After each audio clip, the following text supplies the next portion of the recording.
Tiki Your Ears Off. That's what I like to hear. You know, something else you folks might also be hearing is that this evening I've got a number of frogs, probably toads out there, tree frogs. I'm not really sure what they are, but they are croaking up a storm, just singing back and forth. So if you hear that coming through in the audio, just consider that value added, okay? Imagine we're in the Shell Bar in Honolulu with Martin Denny in the background.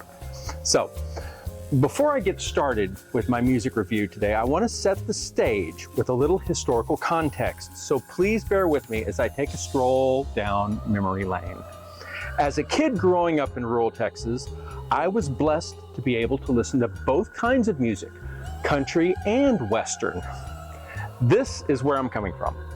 But tucked into my father's record collection, between all the Bob Wills and the Oak Ridge Boys and Hank Williams records, was one album that stood out as not being like the rest. Going Places by Herb Alpert and the Tijuana Brass. I didn't realize it at the time, but that album made an impression on me. I've been a Herb Alpert fan most of my life, own most, not all, of his albums, and have seen the man perform twice. I highly recommend it. Which brings me to today's album spotlight, Weekend in Waikiki by Tikiyaki and the Hawaiiana Brass. Mastermind Jim Bacchi established the Tikiyaki Orchestra in 2007, fusing exotica, lounge, and easy listening musical motifs from the 1960s with modern musical instrumentation and arrangements. Since then, there have been multiple Tikiyaki Orchestra albums, plus the Tikiyaki 5.0, a spin-off that focuses more on surf rock. This album represents a new spin-off with the addition of Pete Nicholson on trumpet and Rocky Fox on trombone as the Hawaiiana Brass. The result is Weekend in Waikiki, an 11-track album that probably is the most perfect Herb Alpert and the Tijuana pastiche I or anyone else will ever hear. Look, when Alpert blew up big in the 1960s, there were a rush of imitators trying to cash in on the hip swinging brass sound. They were a dime a dozen back in the day. Some were even pretty good. But apart from the Black Sombrero Brass's 2008 album, Tijuana Road Trip, the exotica / ultra lounge revival that started in the 1990s and continues through today has steered clear of the Tijuana Brass sound. I'm gonna cut some suspense and tell y'all that I freaking love this album. When I call it a pastiche, that's not dismissive. This is the best album Herb Alpert never recorded. Its songs here are absolutely evocative of Alpert's Whipped Cream and Other Delights / Going Places era, where he topped all the charts and his record label could not press albums fast enough to satisfy demand. I'm not even close to joking. Every composition here could easily be a lost outtake from those two legendary albums. Don't believe me? Listen for yourself. Here's the opening track from Weekend in Waikiki, the innocently titled Let's Go for a Ride.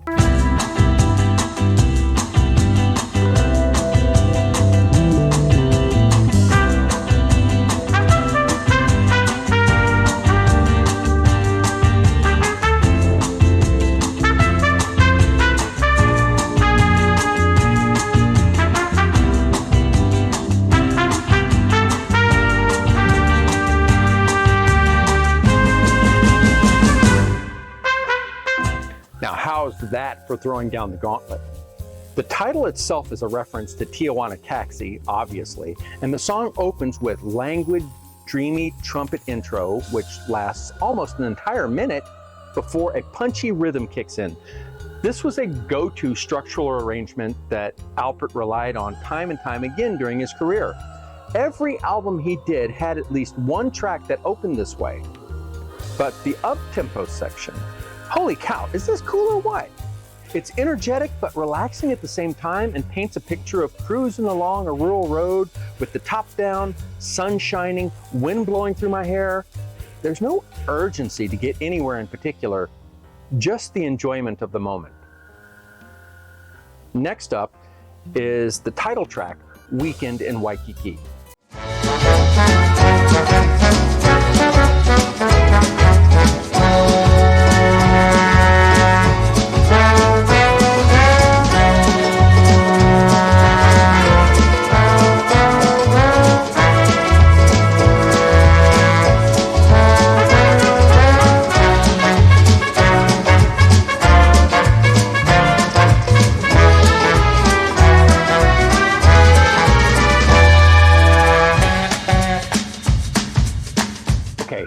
This one packs in a lot.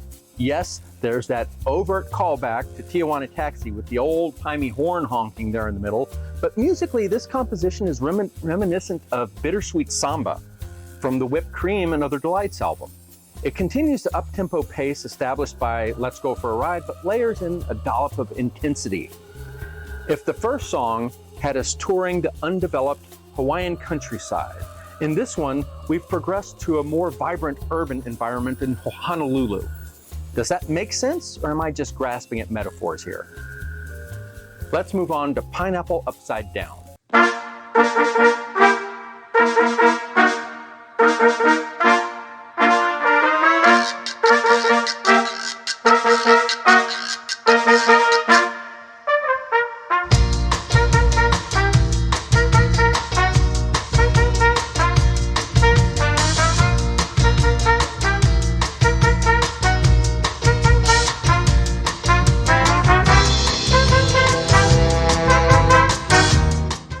This is a fun one.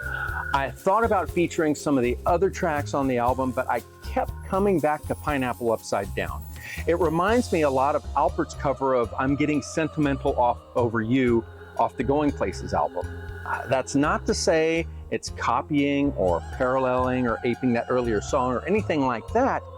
None of the tracks on Weekend in Waikiki are so overt as to sample or echo or steal from Herb Alpert's original compositions, but it channels the essence of the song, that core feeling of the music. It feels the same. And I swear, whenever this song plays, I catch a whiff of candied pineapple every time. So, of the other tracks here, I would be remiss were I not to mention that 3 of them, Bachelor Number 2, Bachelor Number 3, and Singapore Swing, all previously appeared on the Tikiyaki Orchestra's 2009 album, Swingin' Sounds for the Jungle Jet Set. Now, the new versions of Bachelor Number 2 and Bachelor Number 3 make all kinds of sense in this context to be included here, as they were both musically inspired by Alpert's recordings of Spanish Flea and Whipped Cream. Both songs which were featured prominently on the Dating Game television series. In fact, that's where many of us first encountered it. I remember I automatically associate those songs with the Dating Game growing up as a kid in the 70s. It was on constantly and you heard that music over and over and over. Didn't hurt that it was really cool music, you know?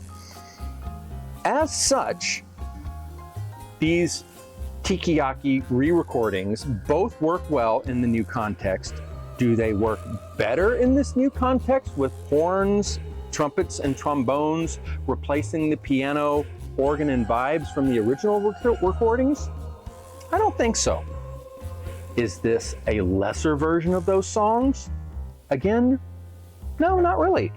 The compositions prove to be fairly open to interpretation, and I suspect someone's favorite version is whichever one they encountered first. So if you are first exposed to these songs through Weekend in Waikiki, then you're probably going to glom onto that and it's going to embed itself. And it's like, I really like these versions. And when you hear the earlier versions, it's like, oh, I like the new ones better.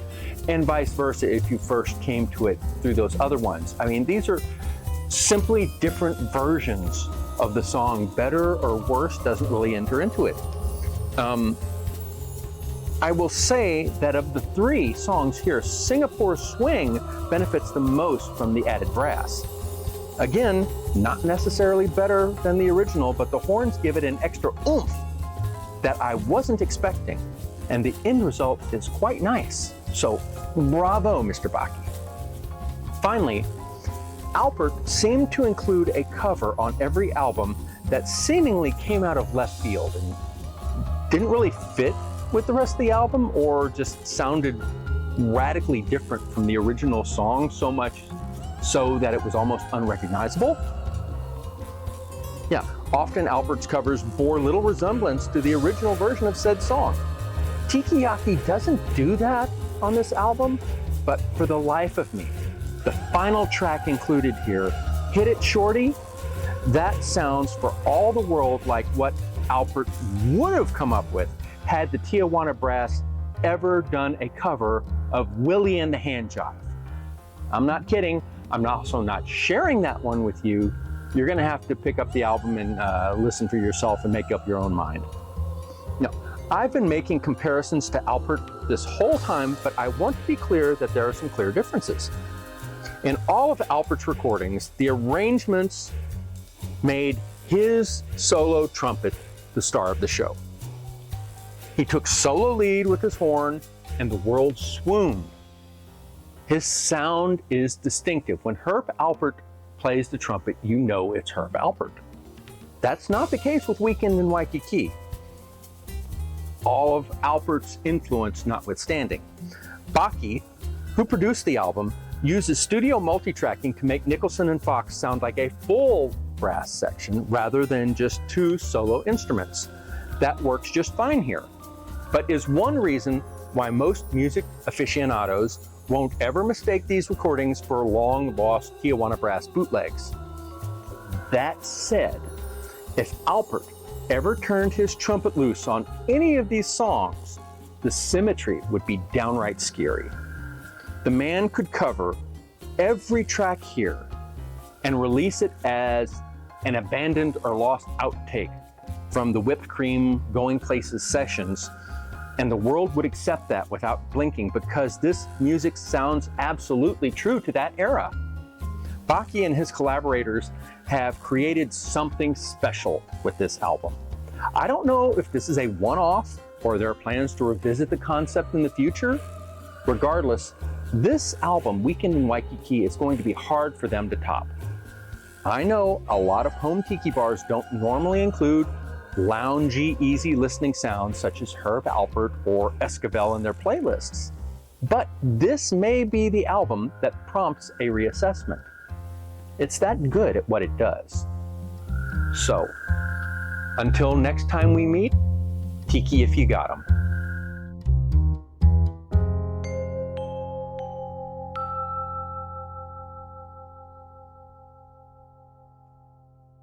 So, this brings me to today's album spotlight, Weekend in Waikiki by Tikiyaki and the Hawaiiana.